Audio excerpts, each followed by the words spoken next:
Welcome to this explainer. Okay, today we are diving deep into the 18th century maritime archives to tackle a really fascinating question. Does the raw historical data actually support the Hollywood myth of the lawless pirate, or does it point to something entirely different? By examining the source documents, preserved data, and the actual contracts from the Golden Age of Piracy, researchers are uncovering a narrative that completely challenges centuries of established history.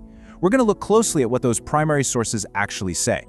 So, when you picture a pirate, what instantly comes to mind? Pop culture has basically sold us this very specific illusion of the pirate as a chaotic, bloodthirsty tyrant. You know the type, smelling of rum, swinging a cutlass, and forcing innocent men to walk the plank at the slightest whim. Through countless novels, theme park rides, and blockbuster movies, we've been taught that these outlaws absolutely hated civilization and embraced pure, unadulterated chaos, operating in this brutal hierarchy where might simply made right. But what if the archives prove the exact opposite? Because if you actually pull up the digitized logbooks, trial records, and recovered ship agreements from the early 1700s, you discover a truth that literally rewrites history. Far from hating civilization, the source material suggests these outlaws were actually forming complex, highly structured, and remarkably progressive democracies.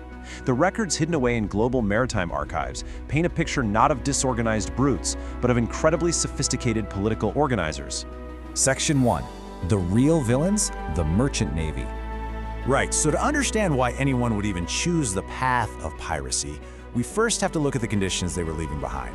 Life aboard a legitimate state-sanctioned merchant ship, like the ones run by the East India Company, was notoriously grueling.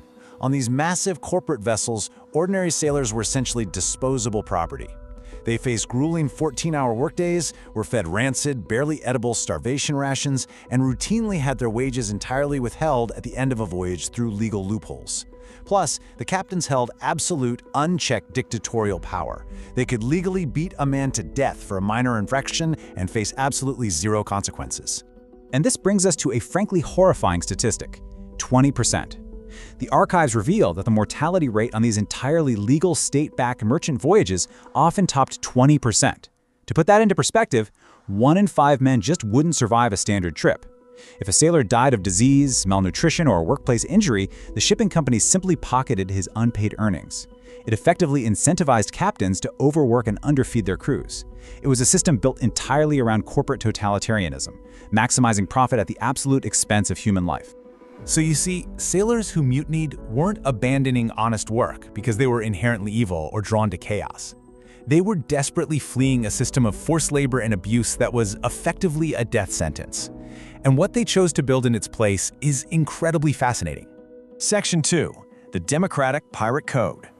When these abused crews finally took over a ship, they didn't just embrace chaos. Actually, the very first thing they did was draft something called the Articles. It's basically a written constitution, and every single crew member was required to sign it before they ever set sail.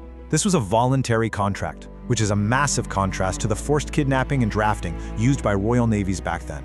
Reading these documents today, they sound remarkably like a modern progressive labor union charter, complete with codified rights for every single worker. Take Captain Bartholomew Roberts' Articles from 1721, for example.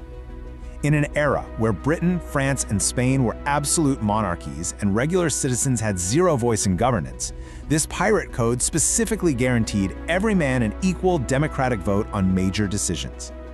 They also guaranteed equal access to food and drink, setting a hard rule that no one starved while the leadership feasted. And the contrast here is just wild. While merchant ships were absolute dictatorships at all times, pirate ships actually separated power. A pirate captain only held ultimate authority during the split-second chaos of active combat.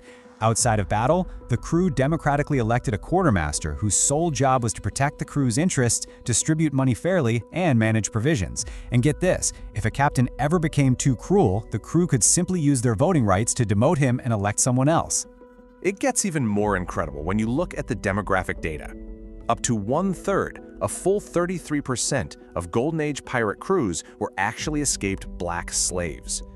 On land, under imperial law, these individuals were hunted property with no legal rights whatsoever. But on a pirate ship, the moment they signed the Articles, they received an equal vote and an equal share of the plundered treasure, making these ships arguably some of the most egalitarian spaces on the entire planet during the 18th century. Section 3. The pirate welfare state.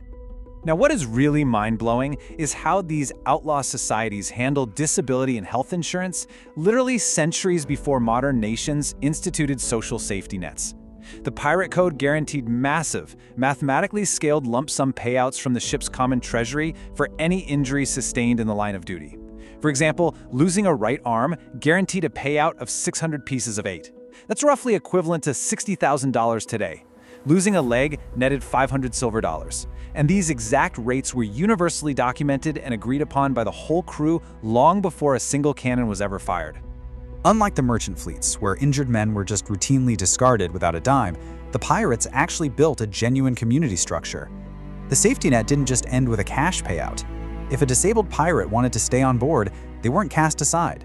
They were simply transitioned to lighter duties, cooking, repairing sails, maintaining equipment, and they continued to draw a full, equal share of the ship's future profits. Which brings us to Section 4, Imperial Propaganda and Erasure. So, the ultimate question is this.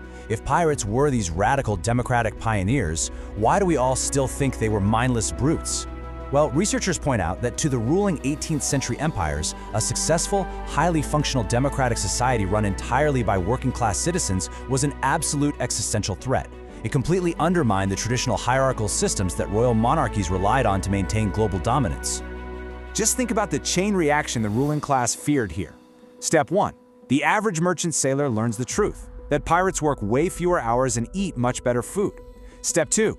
They realize pirates literally vote for their leadership and get generous injury compensation. Step 3. Armed with this knowledge, mass mutinies spread like wildfire across the royal and corporate fleets. Step 4. The entire global shipping industry, the very backbone of imperial wealth, completely collapses. They had to stop this information from spreading at all costs.